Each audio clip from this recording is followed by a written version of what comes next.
Go ahead. Wright McGill has been kind enough to reintroduce my glass rods, which I consider the best rod I've ever used for crankbait fishing. But most people still do not understand the science of why glass. I prefer glass versus all the high-tech materials. So I'm going to give you briefly here the science, and I'm really going to give you the story behind it. The science of glass versus graphite is really very misunderstood.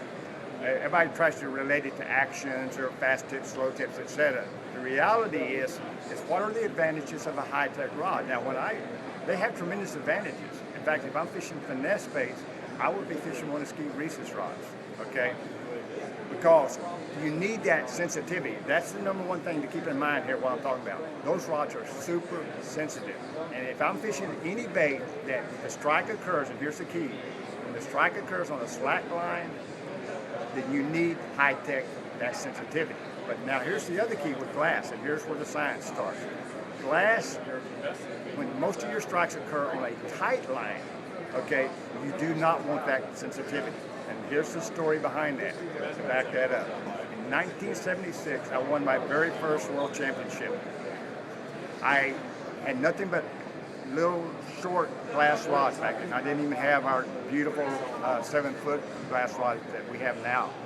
And the first day of the Bassmaster Classic in 1976 on Lake Guntersville, Alabama, I was in third place.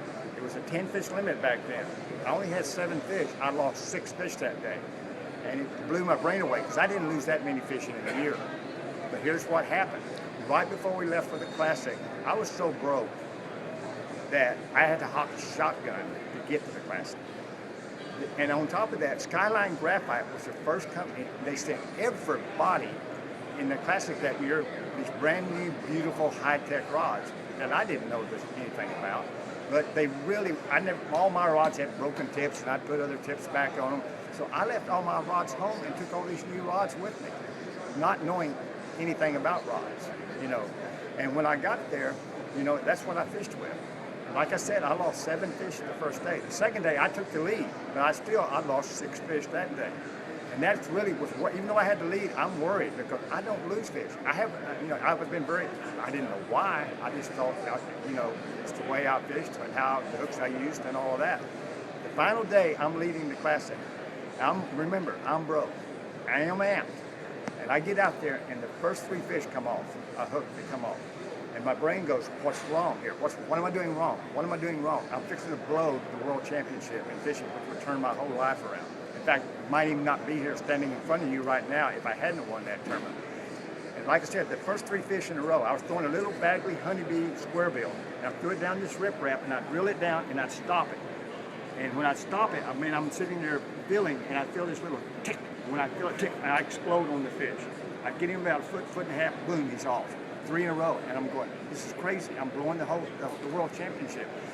But all of a sudden, this saying Einstein had, the height of insanity is doing the same thing over and over and expecting different results. I said, I got to do something different. The 4th fish, I reeled down, I stopped that crankbait, and again, I have that bait on a tight line.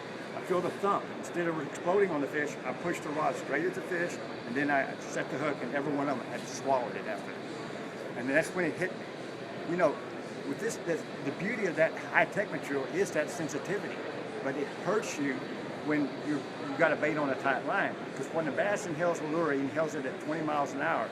And the better angler you are, the irony is it will hurt you more because I feel that little bait sitting there and that fish starts to inhale it. I feel that, and I'm starting to move the bait out of its mouth while he's trying to move it in.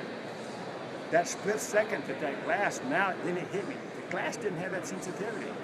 So that split second of not feeling that lure was the advantage in the science behind why glass works better on a lure that's on a tight line. You're allowing the fish to inhale the bait, thus you're hooking better, and you rarely lose the fish. So there's really the difference. If all these years you've heard that glass is better for power baits versus high tech, that there's your science behind it.